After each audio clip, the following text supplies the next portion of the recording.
As of October 22nd, 2020, according to NPR, there is a total of 8,337,052 cases of people who have tested positive for COVID in the US. Among those, there is a total of 222,198 deaths due to COVID. From a virus that we all believed would be gone by the summer, and also that we believed would be gone by Christmas, has now become the case of a worldwide pandemic affecting billions of people all over the world. However, the CDC has come up with a lot of suggestions how to slow the spread, and one of them being the urge of mask usage when we go into social gatherings or when we go to places. In this speech, I will inform you on what COVID is, how does it affect people, and also how do masks stop the spread. Um, Knowing the importance of masks allows us to understand how to keep us and others safe and how to reduce the spread of COVID. And knowing the different options of masks that we have available to us and also allows us to figure out which one best suits us.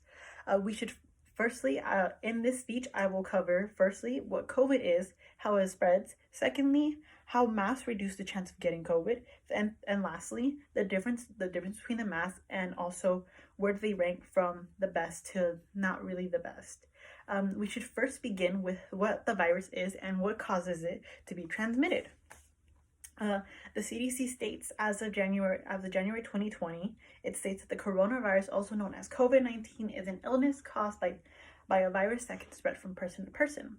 As of today, there is no cure for COVID, and also it can have a various range of symptoms since before it was confused with the flu. And these range of symptoms can be cough, shortness of breath, vomiting, loss of taste or smell, and also aches and pains throughout our body.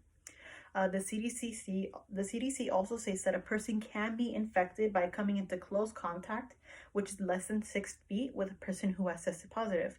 And also when an infected person coughs, sneezes, or talks near a non-infected person.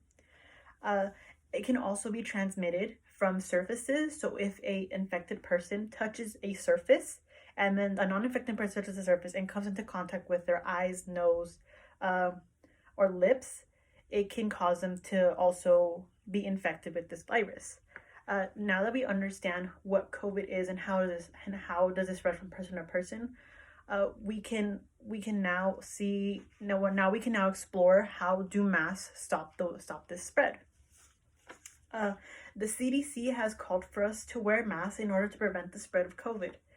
The UCSF has, in January 26, 2020, they posted a recent study from Health Affair in which they compare the COVID growth rate before and after mask mandates in 15 states and also the District of Columbia.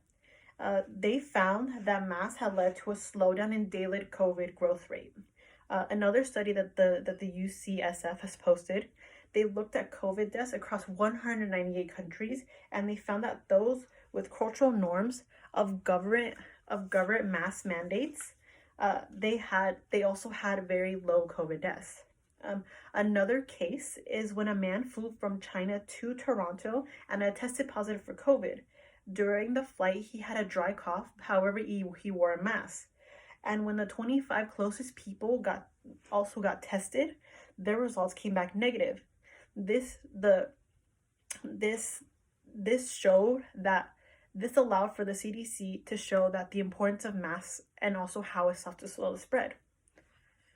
With the CDC showing the effectiveness of masks, now we are able to see the different options of masks that we have available to us.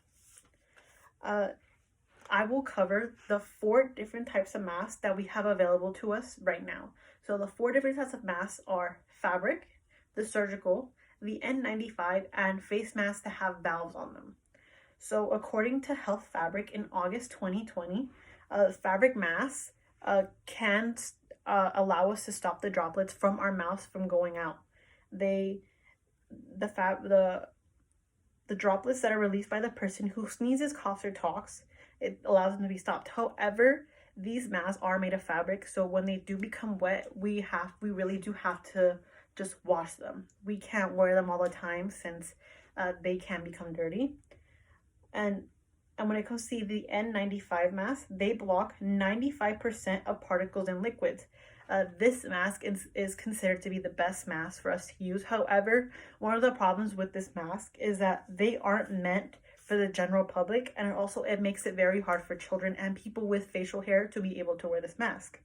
The surgical mask, the blue mask, it protects the nose, our nose, mouth, and is able to filter and is able to provide filtration. However, one of the problems with this mask, it is a one-time use, and the mask should be thrown out after we have used it. The last face mask, the face mask with valves, it allows us to be easier to breathe out. However, one of the problems with this mask, it doesn't really provide us protection from COVID.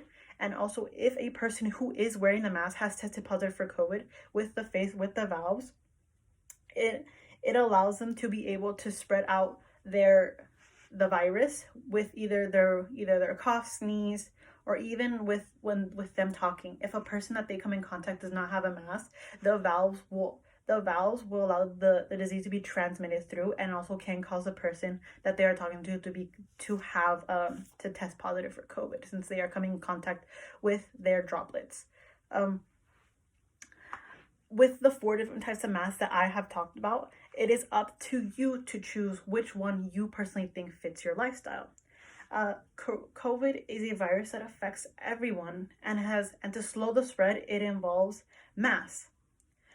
In this speech, I covered what COVID is, how does it stop, how does it spread, the effectiveness of masks, and different types of masks that we have available, those being the N95 mask, the fabric mask, the surgical, and the face mask with valves.